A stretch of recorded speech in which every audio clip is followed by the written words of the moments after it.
Hello मांगा Mannix. तो guys कैसे हो आप लोग? क्या बोलूँ, 2 हफ्ते, शायद 2 हफ्ते से ज़्यादा हो चुके हैं। वीडियोस नहीं आ पा रही है, बना नहीं पा रहा हूँ, टाइम नहीं मिल पा रहा है चीज़ों के। इतना ज़्यादा एक मतलब मैं फ्रस्ट्रेट हो चुका था कि क्या बताऊँ मैं। बट ठीक है, खुद को संभालना पड़ेगा, चीज़ों को आगे बढ़ाना पड़ेगा।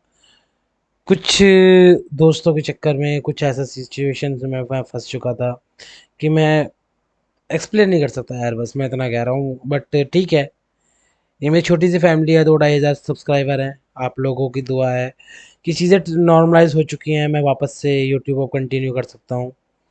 तो बिना समय बर्बाद करे हुए आप लोगों के लिए यह एक्सप्लेनेशन मैं बनाने जा रहा हूँ। तो बिना समय बर्बाद करे चलो तांडव शुरू करते हैं।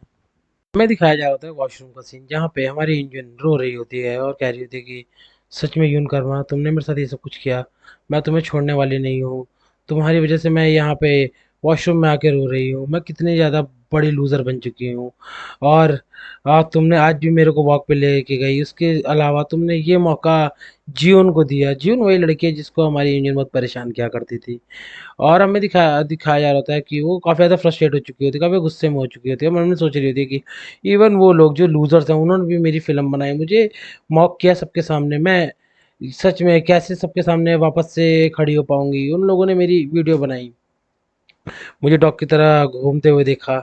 मैं क्या करूँ? मुझे ये ऐसे सेम महसूस हो रही है, लेकिन इसके बावजूद मैं अपने पेरेंट्स को कुछ भी नहीं बता सकती और अंदर ही अंदर वो भी घुट रही होती है। तभी हमें दिखाया जा रहा था, वो हम सोच रहे थे सच में मुझे अब काफ़ी ज़्यादा डर लग रहा है। अगर मैंने कुछ भी किया तो वो सारी फ़ोटोज़ सबके सामने आ जाएँगी। मुझे ये सब चीज़ें किसी भी कीमत पे रोकनी पड़ेगी। और मुझे पता है यून कर्मा कोई के जो डैड हैं, वो कोई ऐसे नॉर्मल व्यक्ति नहीं है। उनके उसके जो पेरेंट्स हैं, वो अगर मैंने कुछ करा भी तो उसकी सबको संभालने के लिए उसके पीछे खड़े हुए हैं। मुझे कुछ समझ में नहीं आ रहा कि मैं क्या करूँ यहाँ पे। मैं ली म्यूंजन मैं कुछ मुझे कुछ समझ में नहीं आ रहा क्या करूँ मैं। मैं उस और लड़की को मार दूँ क्या? उसके चक्कर में सब कुछ हुआ है। वो हमेशा से ही सबके सामने अच्छी बन के घूमती रही, लेकिन जब यून कर्मा का समय आया वो कुछ भी नहीं कर पाई। इसके अलावा और भी जो लड़कियाँ हैं जो इन सब चीज़ों को लेके संभालती थी, जो बुसान से लौटी है। दूसरी थी जो कि जिसने ट्रांसफ़र ले लिया है, गांगुजू, जो कि लड़की का नाम था बायडॉ, वो भी मेरे साथ में नहीं खड़ी हुई है। इसके अलावा चा सी-न्यून जो कि अब्रॉड चली गई है, काफ़ी लंबे समय से नहीं आई है। ये सारी की सारी मेरे लिए नहीं खड़ी होने, और ये चारों की चारों डेविल कितनी ज़्यादा खतरनाक थी अब आपस में, लेकिन ये सारी की सारी आज भी मेरे साथ में नहीं है। मेरा इतना बुरा समय आ रहा है, मुझे कुछ भी समझ में नहीं आ रहा मैं क्या करूँ? ये इतनी बैड न्यूज़ मैं तो डिज़र्व नहीं करती थी। स्कूल मुझे लगा था मेरे अंडर में आ जाएगा, लेकिन नहीं।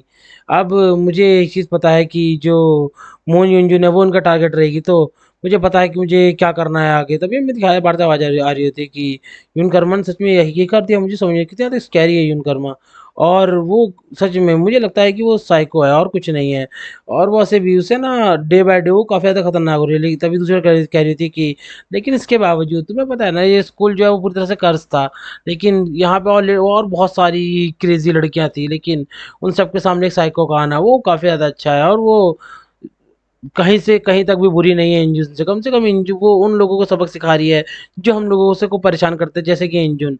और पीछे से इंजुन सबको सुन रही होती है और काफ़ी गुस्से में होती है। तभी मैं दिखाया जा रहा था वो मेकअप करते कह रही थी मुझे तो लगता है कि मेरा तो क्रश हो चुका है यून कर्मा के ऊपर। तभी वो दूसरे कह रही थी कैसे फालतू की बातें करो तुम, मजाक तो नहीं कर रही? तभी वो कहती है अरे तुमने देखा नहीं यून कर्मा कितनी ज़्यादा सुंदर है उसके। तभी कहता है दूसरे कहते हैं हाँ बात तो सही है। तभी एक कह रही थी वैसे भी अगर मैं ढंग से बात करूँ तो जो यून कर्मा है वो कहीं न कहीं यूनजिन से काफ़ी ज़्यादा अच्छी है, उसने यूनजिन को सबक सिखाया है। और दूसरे कहते हैं हाँ, बात तो तुम्हारी सही है, तो इसी वजह से मेरे को भी उसी के साथ देने का मन करता है यून कर्मा का ही।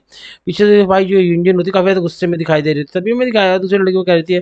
और वैसे भी सॉन यूनजुन वो ये सब चीज़ें डिज़र्व करती थी, वो सच में अपने आप को क्या समझती थी? अगर क्लास प्रेज़िडेंट ना होती तो हमारे साथ में वो बहुत कुछ गलत कर चुकी होती। और हमारी यूनजिन जो मन में सोच रहे थे कि ये सब लोग मुझे ही बुरा समझ रहे हैं। मुझे कुछ भी समझ में नहीं आ रहा मैं क्या करूँ? लेकिन सच में ये सारे के सारे लोग ये सारी की सारी गलती मेरी ही है। तो बातें अपने आगे कर रही होती तभी मैं दिखाई इंजन जो एकदम से अंदर से गुस्सा हो चुकी कह रही थी कि जो क्लास प्रेसिडेंट उसको भी उसकी भी सच्चाई सामने आनी चाहिए, उसको उसके बारे में पता चलना चाहिए कि वो कितनी ज़्यादा खराब है। और हमें दिखाया जा रहा था एकदम से ही गुस्से में गेट खोलते कह रही थी कि तुम कैसी बात कर रहे हो, क्लास प्रेसिडेंट वो सच में मेरे से ज़्यादा बुरी है, तुम्हें पता है ये चीज़, वो तुम ऐसी नॉनसेंस की बातें कैसे कर सकते हो। हमें दिखाया उधर उस से डर चुके हैं तभी वो एकदम चिल्लाते कह रही थी तुम्हें कुछ भी नहीं पता, तुम्हें पता है जो मून यूनजिन है जो क्लास प्रेसिडेंट है वो मेरे से कहीं ज़्यादा बुरी है। वो वही लड़की थी जिसने हम जो कि लियोना को जो सबसे ज़्यादा टॉर्चर करती थी, उसी ने जो है लियोना के गले के नीचे जलती हुई सिगरेट डाल दी थी। तुम्हें पता है इस बारे में तुम्हें कुछ भी नहीं पता होगा, तुम्हें पता है वो सिर्फ प्रेटेंड करती है अच्छा बनना और इसके अलावा कुछ भी नहीं। लेकिन वो उसी के सारे आइडियाज़ थे जो लियोना को घुमाने वाला आइडिया था डॉग बना के, वो भी उसी का था। वो बहुत ज़्यादा गंदी लड़की है। और तुम्हें पता है और तुम्हें पता है कि जो भी वो करती है वो सारी चीज़ें का ब्लेम मेरे ऊपर आता है। तो मैं ही क्यों इन सब चीज़ों को भुगतूँ? तुम सब लोगों को सच्चाई पता होनी चाहिए। और वहाँ से गुस्से में भाई रोते हुए चली जाती है। मैं दिखाया यार तो दोनों लड़की काफ़ी ज़्यादा शॉक में खड़ी होती है, एक-दूसरे को देखते हुए कह रही थी क्या? मुझे यकीन नहीं हो रहा। और मैं दिखाया जा रहा था कुछ देर बाद का सीन जहाँ पे हमारी प्रेसिडेंट बाहर की तरफ आ रही होती है, सोच रही थी कि सच में ये काफ़ी ज़्यादा कितना खतरनाक था मेरे लिए भी। मुझे तो चीज़ों को तैयार करने में काफ़ी ज़्यादा टाइम लग गया। अब मुझे सिर्फ एक चीज़ करनी है, मुझे जाना है और यून कर्मा को साइंस लैब में बुलाना है जब सब लोग जहाँ तक जा चुके होंगे। और फिर मैं उसको ओवरपावर कर लूँगी वहाँ पे और मैं उससे और उसे टॉर्चर करके और भी ज़्यादा इन्फॉर्मेशन निकलवा पाऊँगी। लेकिन उससे पहले मुझे कुछ ना कुछ करना पड़ेगा और उसको समझाने के लिए उसकी कुछ फ़ोटोज़ खींचनी पड़ेगी। मुझे कुछ डबल एजेंट्स भी तैयार करने पड़ेंगे जैसे ली म्यून जुन। उसके अलावा मुझे उसको हरास करने के लिए और भी तरीकों का इस्तेमाल करना पड़ेगा। इसके अलावा कुछ भी नहीं हो सकता और इस तरह मैं अपने पास्ट के की चीज़ों को एक्सपोज़ करने के रिस्क को कम कर पाऊँगी। तभी हमें दिखाया जैसे वो गेट खोलती है, सब लोग उसकी तरफ देख रहे होते हैं और हमें दिखा हमारी जो यून कर्मा आराम से बैठी हुई होती है। सब लोग उसकी तरफ देख के जैसे पिटीफुल सी नज़र बना रहे होते हैं। हमें दिखाया जाता है हमारी प्रेज़िडेंट काफ़ी शॉक होती है, कह रही थी यहाँ पे हो क्या रहा है? ये एटमॉस्फियर ऐसा कैसे हो सकता है? तभी हमें दिखाया जा रहा था एकदम से एक लड़की पीछे हमारी प्रेसिडेंट के पीछे बात कर रही थी, कह रही थी कि तुम्हें पता है मुझे तो सच में यकीन नहीं हुआ जो क्लास प्रेसिडेंट है वो गुड गर्ल बनने की कोशिश कर रही है। मुझे तो यकीन नहीं हुआ एक बार में, लेकिन सच में ये बात मैंने बहुत अच्छे से सुनी और ये बात किसी और ने मेरे को नहीं बताई है। इतना बोल रही है तभी एकदम से वो कह रही होती कि और बस मुझे लगता है वो लड़की जो है झूठ नहीं बोलेगी। तभी तो सामने जो उसकी लड़की होती कहती है हे पीछे देखो वहाँ पे जो क्लास प्रेसिडेंट वो खड़ी हुई है। और हमें दिखाया जा रहा होता है कि वो लड़की एकदम चुप हो जाती है। क्लास प्रेसिडेंट अपने सारी चीज़ें सुनकर एकदम शॉक में आती है, कहती यहाँ पे वो क्या रहा है? मुझे कुछ भी समझ में नहीं आ रहा। एकदम से उसके पास जाती है, हे तुम लोग सच में मेरे पीठ पीछे बात कर रहे हो? तुम्हें बात रोकने की ज़रूरत नहीं है बिल्कुल भी। और वैसे भी मुझे यकीन नहीं हो रहा कि पूरी की पूरी क्लास वो मुझे बैक स्टेप करना चाहती है। मैंने तुम लोगों के लिए क्या नहीं किया, लेकिन तुम सब के सब लोग बास्टर्ड, तुम्हें क्या लगा तुम जो दिल आए वो कर लोगे? और मन में सोच रही थी कि इनका रिएक्शन देख के मुझे ऐसा लगता है कि यहाँ पे वो बीज बोया जा चुका है, मेरी सारी सारी चीज़ें स्पॉइल होने लगी है, मेरा जो पास्ट है वो एक्सपोज होने ही वाला है। मुझे कुछ भी समझ में नहीं आ रहा कैसा किसने किया होगा। वो यून कर्मा की तरफ देखती हुई कह रही थी कि यून कर्मा नहीं, ऐसा नहीं कर सकती, ये यून कर्मा पक्का नहीं हो सकती, क्योंकि कोई भी व्यक्ति, कोई भी लड़की जो अभी जल्दी में यहाँ पे आई है, जिसने इवन यहाँ पे मिलिट्री स्कूलिंग भी नहीं करी हुई है, वो अगर कुछ ऐसा रूमर फैलाएगी तो कोई भी उसकी बात पे यकीन नहीं करेगा। चीज़ को समझ बहुत अच्छे से समझ सकती है। तो कोई ऐसा जिसको मेरे पास्ट के बारे में पता था, जो इस गेम में बहुत अच्छे से जानता है, ये बहुत अच्छे से समझ सकती है इसने ये किसने किया होगा। और एकदम से मुड़ती है और हमारी इंजन की तरफ देखने लग जाती है और इंजन हमारी जो एकदम से काँप रही होती है और हमारी जो क्लास मेट गुस्से में कहती है, "सोन युनजुन मैं तुझे छोड़ने वाली नहीं हूँ।" और उसको हाथ पकड़ के वहाँ से लेके जाने लगती है। और उसके बाद का सीन शिफ्ट होता है हमारे जो गार्डन के साइड का और हमें दिखाया जाता है जो हमारी क्लास प्रेसिडेंट है उसने अपनी छाती यूनियन की अपना पैर यूनियन की छाती पे रखा होता है और कह रही थी कि तूने मुझे इन सब चीज़ों में इन्वॉल्व कैसे किया? तुझे पता है ना मैंने तुझे पहले बोला था अगर तूने मुझे इन सब चीज़ों में इन्वॉल्व किया मैं तुझे जान से मार दूँगी। तूने ये सारी की सारी चीज़ें क्या करी? तूने एक जंगल में आग लगा दी है। तभी एकदम से जो यूनियन होती कह रही थी कि मैं गलत थी मुझे माफ़ कर दो, प्लीज़ मुझे माफ़ कर दो। एकदम से जो हमारी क्लास प्रेसिडेंट प्रेसिडेंट होती है वो कहती है कि आप खुद को संभाल तो। और एकदम से उसके पेट पे खींच के लात मारने को तैयार होती है और कह रही थी कि तुझे पता है जो यून कर्मा है मैं उसको अब सबक सिखाने वाली हूँ और उसके बाद मैं तेरे पीछे आऊंगी तो अपने आप को संभाल। तो और एकदम से उसके सच में पेट पे खींच के लात मार देती है और हमें दिखाया था इंजन वहीं पे बेहोश हो जाती है और वो इंजन के ऊपर थूक के वहां चली जाती है। कह रही थी कि ठीक है सारी सारी गलती यून कर्मा तुम्हारी है, तुम अगर ना आई होती तो ऐसा कुछ भी ना होता। अब मैं तुम्हें छोड़ने वाली नहीं हूँ, मैं बिल्कुल भी तुम्हें छोड़ने वाली नहीं हूँ यून कर्मा, तुम रेडी हो जाओ। मैं तुम्हें अब सबक सिखाने वाली हूँ। हमें कुछ देर बाद का सीन दिखाया जाता है, स्कूल खत्म हो चुका होता है, हमें दिखाया जाता है जो हमारी यूनकर्मा है वो प्रेसिडेंट के पीछे-पीछे जा रही होती है और हमें दिखाया जाता है वो एकदम पीछे कहती है, "प्रेसिडेंट हम जा कहाँ रहे हैं? प्लीज़ बताओ ना।" प्रेसिडेंट कहती है कि तुम्हें जहाँ पे आज तुम्हारी जो ड्यूटी है वो साइंस लैब में लगी है, वहाँ के मटेरियल्स को ध्यान रखने के लिए। तभी कहता है, "अच्छा ऐसी बात है।" कितना अजीब है ना कि टीचर ने मेरे से सामने से आके ऐसा कुछ भी नहीं बोला है। तभी वो कह रही थी कि मैं क्लास प्रेसिडेंट हूँ, मुझे ही तो बोलेंगे, तुम्हें थोड़ी ना बोलेंगे हर एक चीज़ के लिए। हाँ, उसकी स्कर्ट के नीचे एक पजामा देख लेती, कहती ये कुछ और ही समझ इसका कुछ और ही प्लान चल रहा है। तभी हमें दिखाया जा रहा होता है जो हमारी प्रेसिडेंट होती है उसने गेट खोला होता है और हमें दिखाया जा रहा था जो हमारी यूनिकॉर्न कह रही थी वाओ! ये साइंस लैब सच में मुझे तो काफ़ी ज़्यादा फ़ेमिलियल वाइब्स आ रही है यहाँ पे। कितनी ज़्यादा अजीब-सी स्मेल है। नहीं, ये तो जानी-पहचानी सी स्मेल है। एकदम से जो हमारी प्रेसिडेंट होती है वो गेट लॉक कर देती है। तभी जो यूनिकॉर्न होती है कहती है प्रेसिडेंट तो आप गेट क्यों लॉक कर रही हो? और एकदम से देख रही थी उसके सामने एक डेस्क पड़ी थी, कह रही थी वाओ! इतनी सारी डेस्केस ये यहाँ पे होता क्या है? मुझे तो ये काफ़ी ज़्यादा फ़ेमिलियर सी जगह लग रही है। यहाँ कितने अजीब-अजीब तरीके के केमिकल्स हैं, मुझे तो ये सारे के सारे केमिकल्स हमेशा से पसंद आए हैं।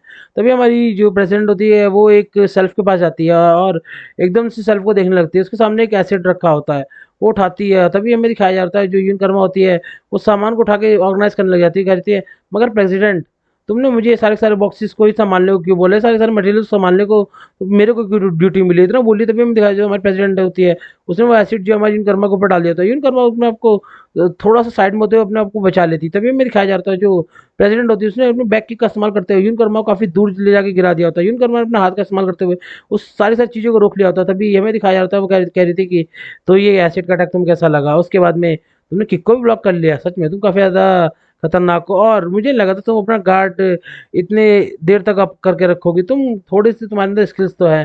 ठीक है, चलो फिर बहुत अच्छा रहेगा। अब मैं तुम्हें छोड़ने वाली नहीं हूँ, अब मैं तुम्हें दिखाने वाली हूँ कुछ रेयर अपॉर्च्युनिटीज़ जिसका तुम मज़ा लेने वाली हो और तुम्हें पता चलेगा कि एक चूहे को जब कोने में दबा दिया जाता है तो वो क्या करता है। चलो ठीक है ये यूनकर्मा, अब ये टाइम आ चुका है हम दोनों का आमने-सामने आने का। तो गाइस यही तक की थी वीडियो। आई नो कि वीडियो थोड़ी-सी लेट आई है लेकिन कोई नहीं आपको रेगुलर बेसिस पे वीडियो फिर वापस से मिलती रहेंगी। मैं तहे दिल से हाथ जोड़ के आप सब लोगों से माफ़ी चाहता हूँ। मुझे इस चीज़ के लिए माफ़ करना कि वीडियोज़ थोड़ी-सी देर हो रही है। क्यों रीज़न उसका यही है कि बहुत ज़्यादा कुछ चीज़ों में मैं उलझ चुका था। बता नहीं सकता मैं अभी आपको, थोड़ा वो सारी-सारी चीज़ें सुलझ जाए फिर मैं आप वो सारी-सारी चीज़ों के बारे में आपको बता दूँगा। तो गाइस प्लीज़ अपना ध्यान रखना, फैमिली का ध्यान रखना और मैं सच में बहुत ज़्यादा माफ़ी चाहता हूँ कि मेरी वीडियोज़ थोड़ी ज़्यादा लेट हो चुकी हैं। लेकिन हाँ, अब आगे से ऐसा कुछ भी नहीं होगा। प्लीज़ आप लोग थोड़ा सपोर्ट दीजिएगा।